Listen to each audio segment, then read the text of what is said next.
Well, today I got the Supersized NorCal 40 up to the point where it has the audio amplifier and the K1EL keyer in it, and it was working like a champ. So I thought it's time for the frequency display.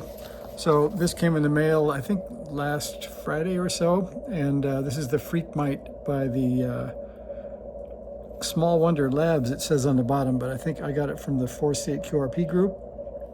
So apparently it's under license or a gift or something. I think there was a retirement in there somewhere. And here's a good look at the board. You can see what we have. Not too difficult and pretty cleanly done. And you can see through hole, so that'll be pretty nice. And it's kind of small. I may use the vise here to hold the board. We'll have to see how this goes. So they tell you, they have pretty good detailed instructions. They said inventory it. I think we're gonna trust them. I know that's probably not the right thing to do, but we're gonna trust them because I did order two, so hopefully between the two they have all the parts we need for two. So I'm supposed to put in the 6-pin resistor network first, so we'll find that. And I've got a plastic tray from some food we got at the store to hold all the stuff so we won't lose it. And there's a dot on the resistor.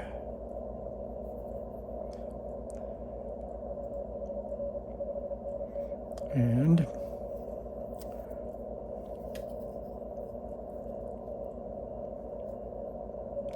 I'll show you that. If you can get a good focus on that or not. At least we can see it's a 104. We could check that.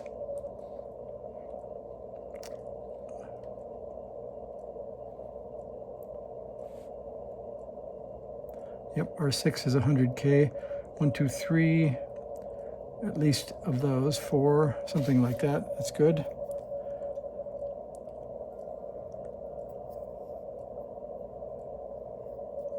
And that's the only dot I see, so we're going for that.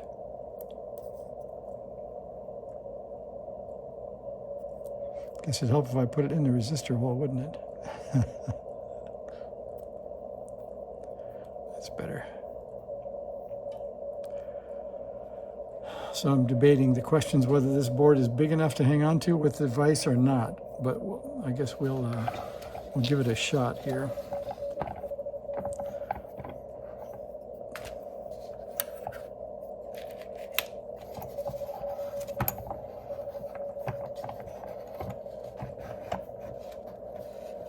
I think we'll do it like that.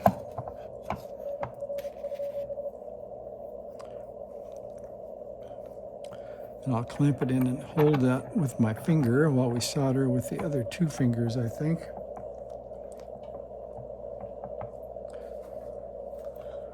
The solder is over here.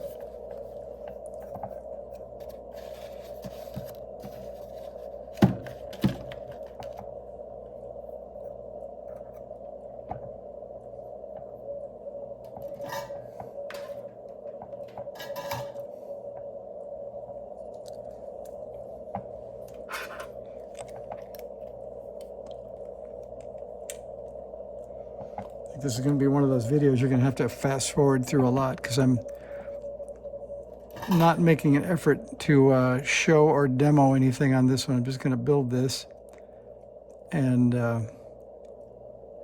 we'll see how it comes out together.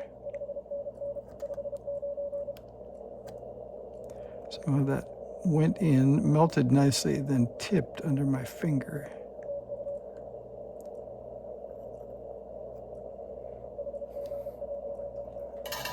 Look at that. It is tipped back slightly. That'll work.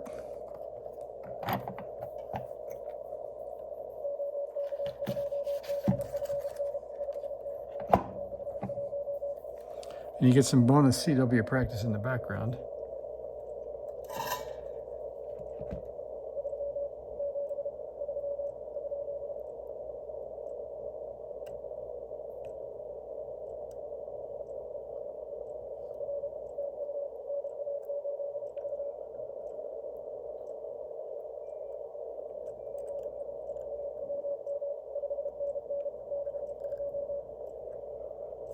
All right, there's one resistor pack. We'll tick that off. The IC socket. Everybody's always on one fence or the other about sockets, but the fence I'm on is I don't have a solder station, and I'd rather not change a chip without a solder station. So we're going to put in the socket. And let's see, it is in nice shape. My fingers are pretty horrible looking. It does have a notch, so I think we're in good shape. And on the board, you can see we have a notch to the left and a notch to the left on the socket. And that looks right to me. So I'm going to solder one corner and then take a look at it. I think that's what they said. They said solder down just 2 diagonally opposite corners and reheat the joint while pressing the socket down. Sounds like the right thing to do. The other thing is to lay it on the table, but I think now the resistor pack is higher than the socket, so I don't think that's going to go either.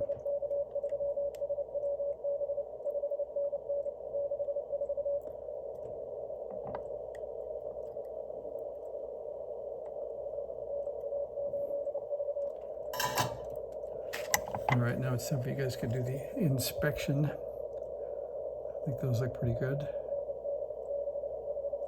Now I can actually see better with my phone than I can see with my eyes.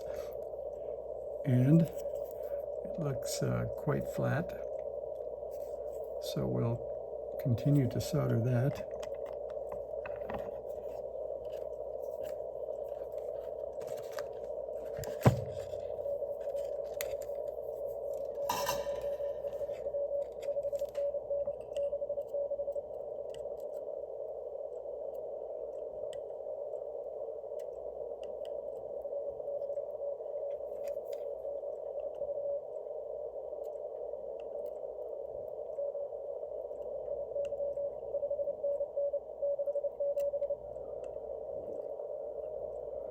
If I could copy code while soldering, that'd be a better trick too.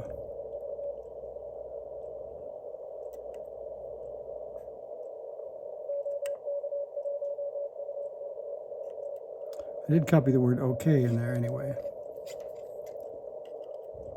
By the way, the K1EL tuner, tuner, the keyer, has a code practice module in it too that looks kind of interesting. I played a little bit of that.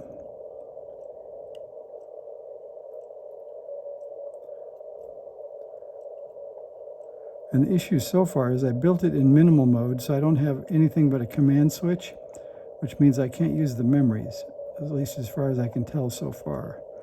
So apparently you need to hold a button when you program a memory. You can't just tell it, I guess, which one you want to program and then recall it. All right, now the moment of truth, you guys get to look. So I see a couple that could use a little less solder and maybe a couple that could use a little more, but they all look like okay joints. So we're going with that. Then the dual row jumper strip, or 210 single rows. Looks like they gave us 20, and we gotta find 10 of those.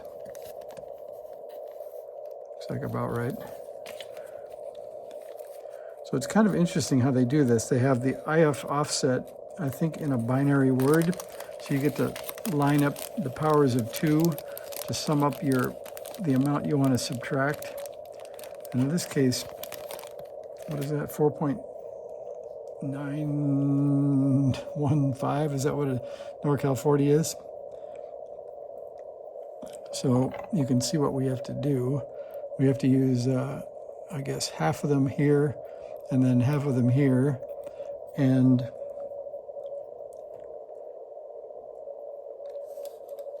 so they say seated firmly, and I guess that means we want the short end into the board because we're going to put jumpers across. But let's test a jumper and see.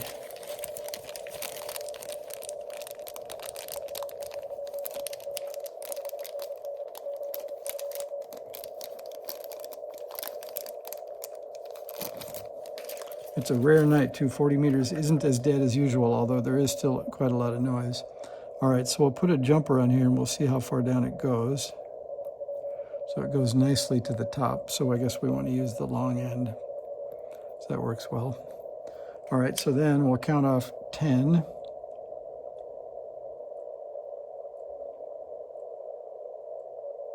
So there should be 10 left on the other side. 1, 2, 3, 4, 5, 6, 7, 8, 9, 10. So we can break that right there.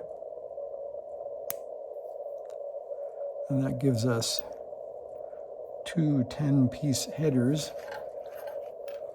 And we've got to solder those two together. I guess we can do them one at a time.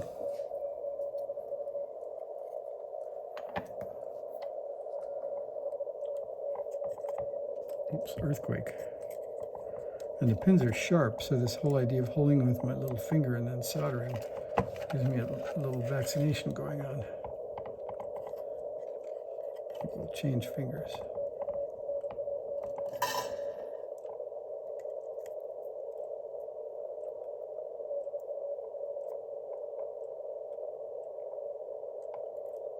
And those conduct heat nicely too, so remember not to put your finger on the one you're soldering. All right, let's look at those two joints and see what happened. So those look pretty good. I don't know if that's more glare or more light. I'd say that worked. All right, we'll solder those in.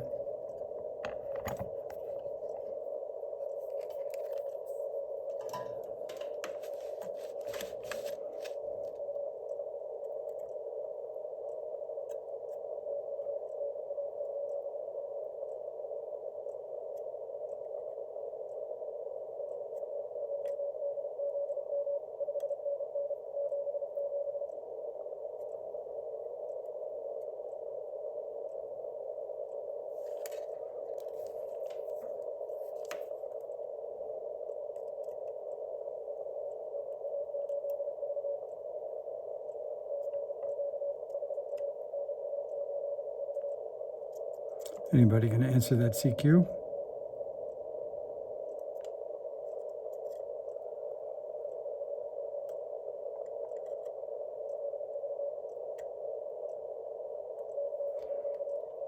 All right, let's see what we got.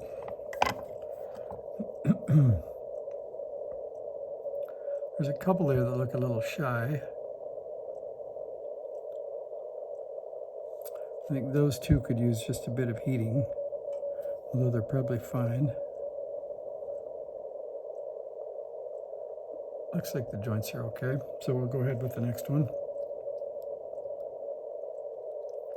So the dilemma with the Supersized NorCal 40 is I'm going to have a frequency read button with this Freq-Mite, and I'm going to have a command button for the keyer.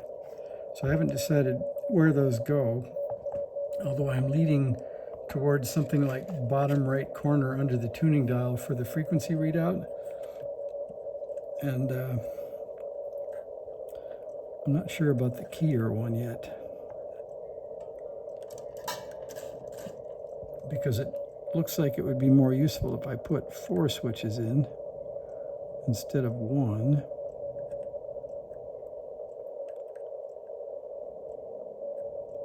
All right, let's see if a jumper will fit before I go too far.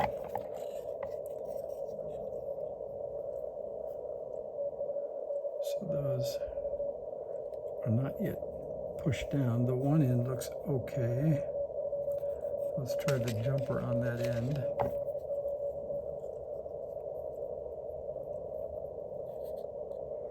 I suppose it wouldn't hurt to leave the jumper on. That should keep them lined up. I could put 2 on.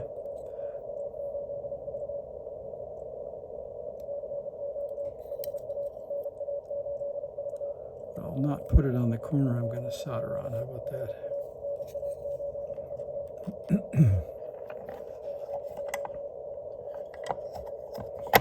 And maybe we can come at that from the other side.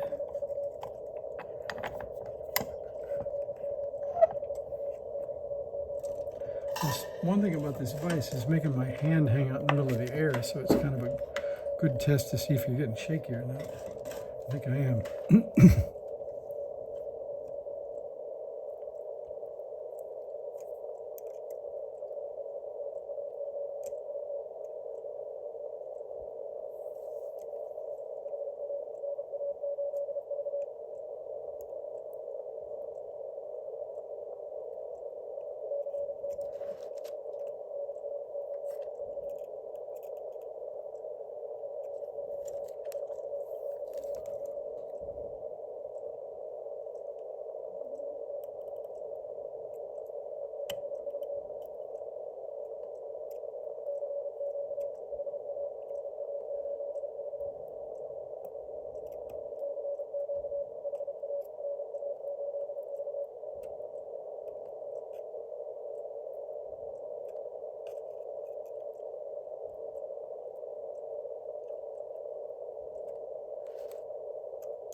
I'm going to wipe the tip. The tip of my iron, I think I've left it on too many times. It's getting pretty trashy looking. So I've done some scraping and cleaning, but it's still not looking great. Maybe that's the next order. All right, I think I've got all those. Inspection time.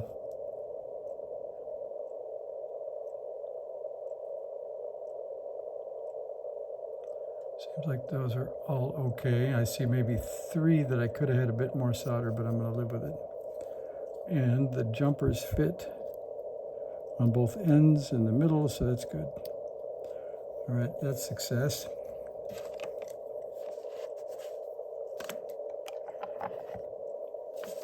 And then, what do they say?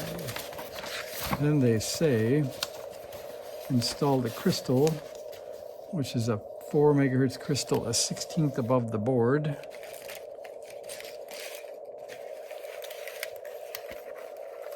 All right, let's see what we have here.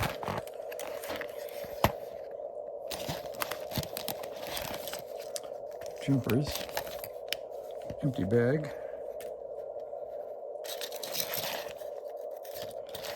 A little tiny flat pack crystal. And it says 4.096. And that's what the instructions say, so that's good.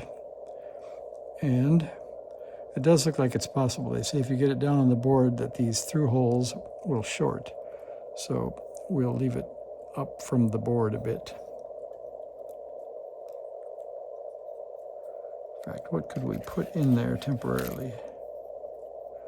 Maybe a resistor lead.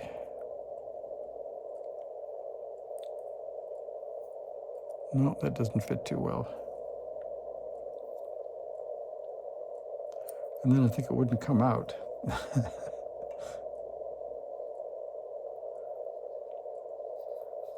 All right, that's not working. I had it stuck. Maybe it's not that bad. Maybe I'll take that piece of paper off and see if it'll go through in between the leads.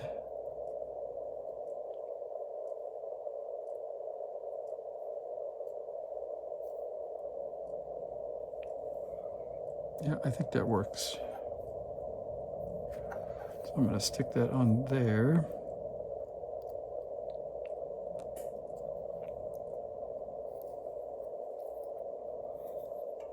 That keeps it off the board. We'll call that good.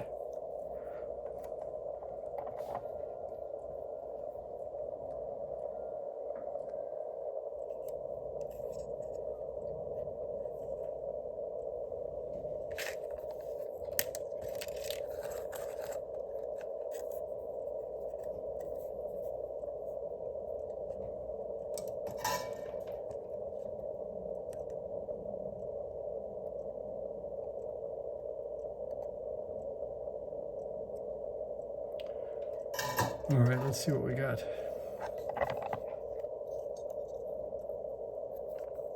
I think that'll work. We'll push it up just a bit.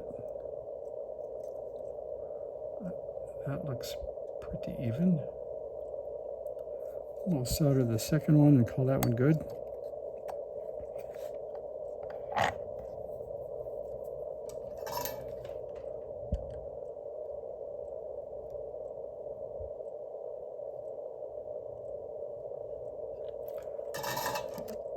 looks okay.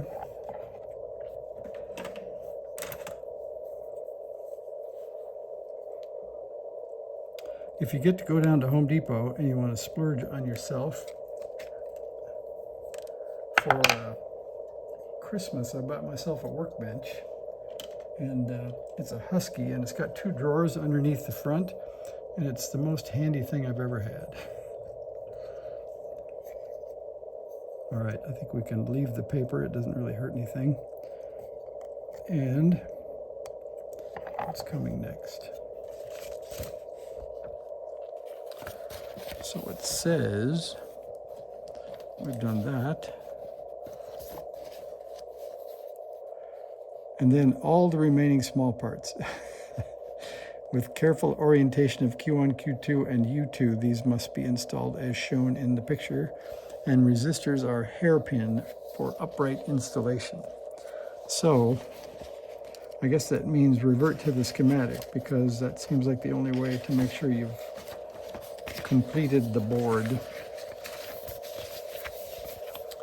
All right, so let's see what we have.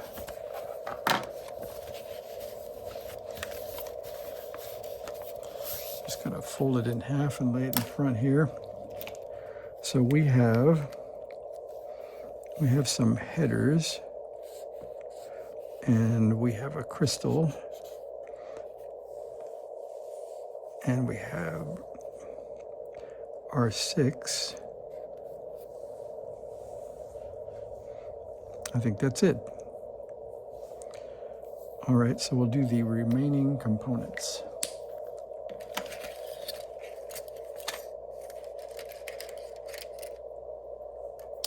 What's that look like to you?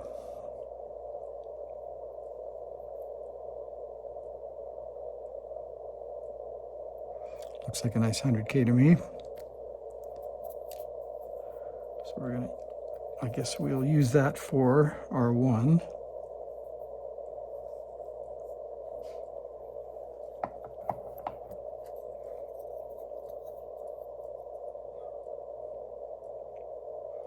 Pretty good silk screen.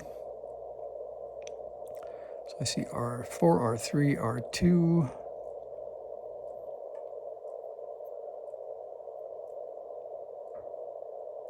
Oh, there we are, R1. And then we can look at R1 and see if either side of that would be interesting. And I guess the side, excuse me, I think the side to the base of the transistor looks like that would be interesting, because I can make the collector visible on R3. So this goes to the base of Q1, so we'll make that the wire lead.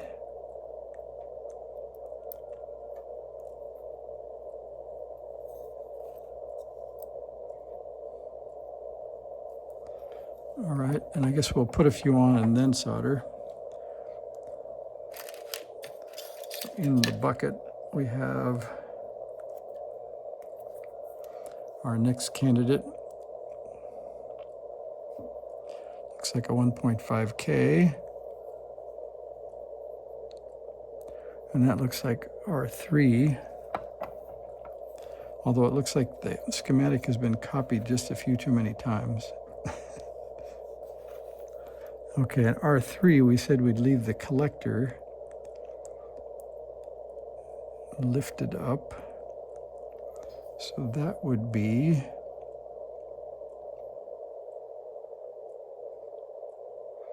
the one that goes to pin 3.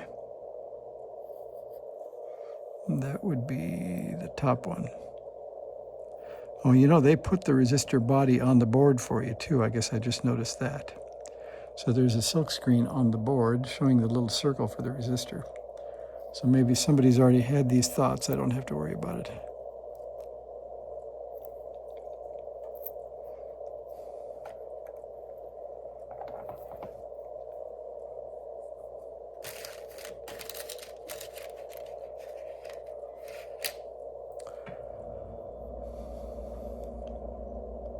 Looks like another 100K to me.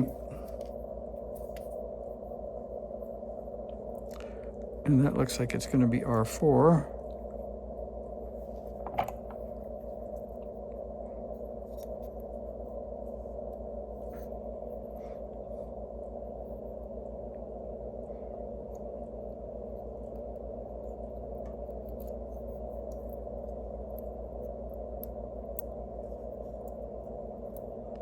think the forest is getting kind of thick here.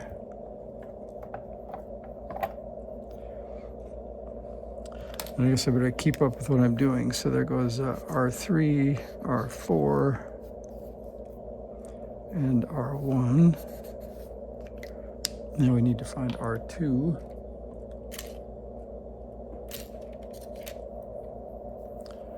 And there's a 1K.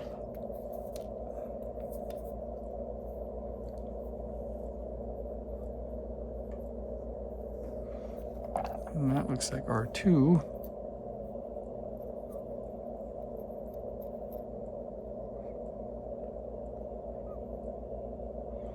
And that looks like the little silkscreen guy there.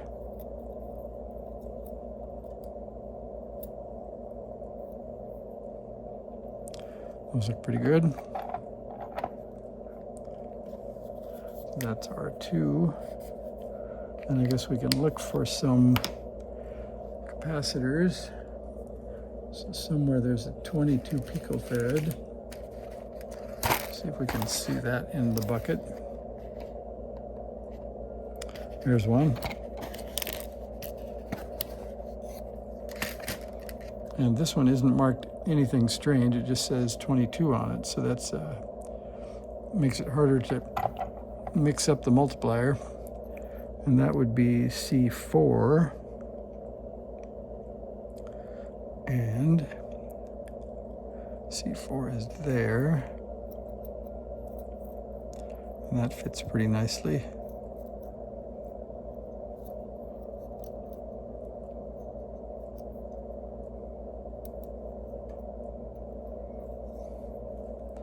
It hangs down enough to solder it.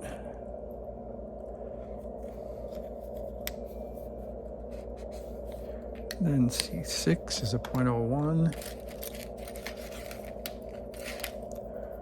Let's see. How's your lighting there? Looks like 104s to me, so those are 0.1s. And these look like 103s, that would be 0.01s. So we'll put that in for C6.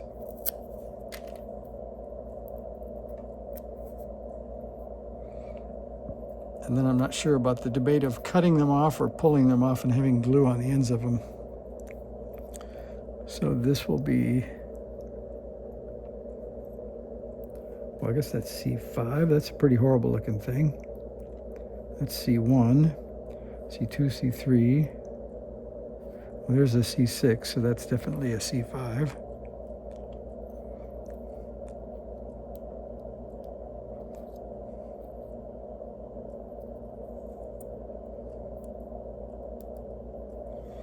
Okay, that's good.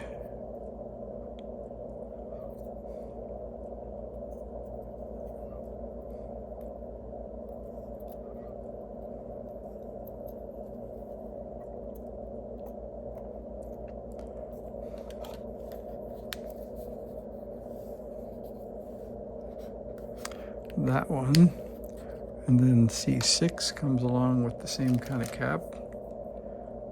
Looks like a 103. Good.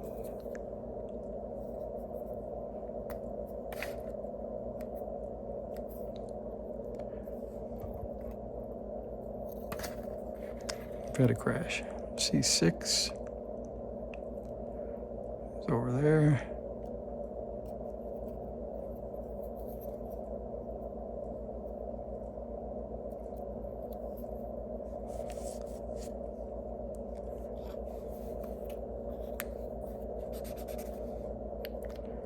C1 is audio out, that's a 0.1. We remember those. Those are our 104s. This will be C1.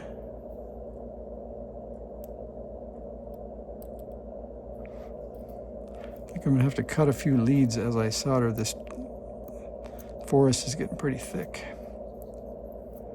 Okay, there's C1 as a 104.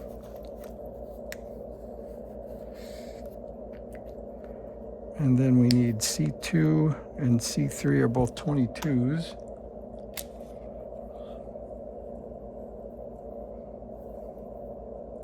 That's a 22. So C2 gets that.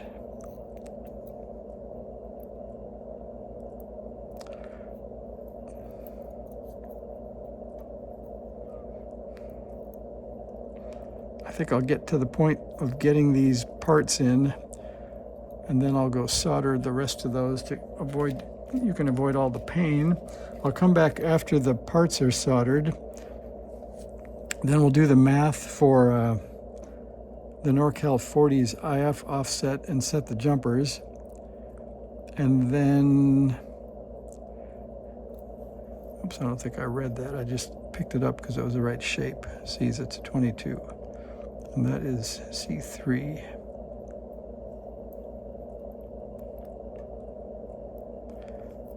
And then the debate about where to put the switch.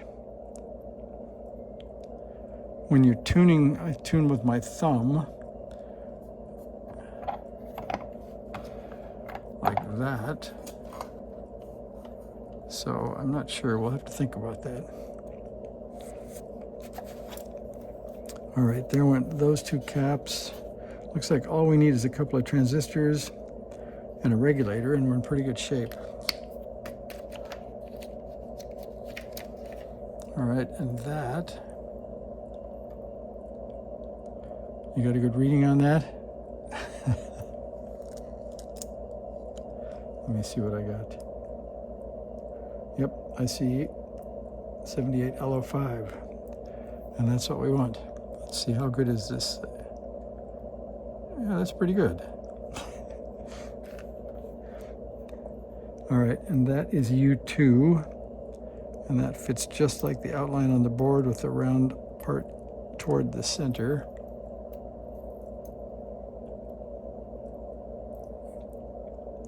And I guess that's far enough down, it's not the highest thing on the board.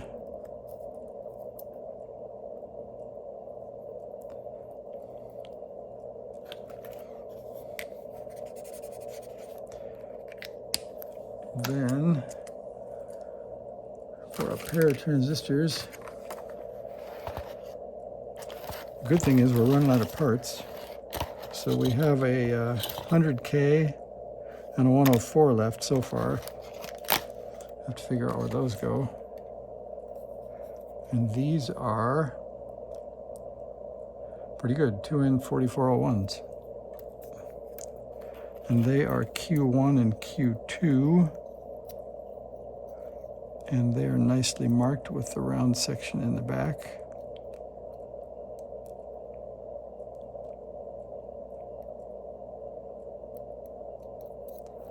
Here's one.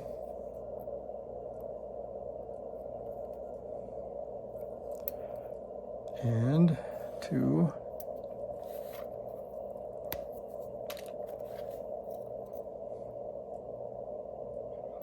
So that looks like, except for the soldering piece, about how long it takes to build a Freq-Mite. So I guess it could be 34 minutes to here, and maybe another 5 or 10 to solder it. And then we'll have to see if we can pick off the VFO point and see if we can make it work. All right. So I don't see any silkscreen parts left, do you? So we'll have to go investigate where that extra 100K and the extra 0.1 capacitor goes. But for now, I'm going to call that the end of that. I think it looks pretty good. So I'll solder that little tree of leads in, and I'll come back and see it in round 2, and we'll see what we can make it do. All right, thanks for watching. See you later.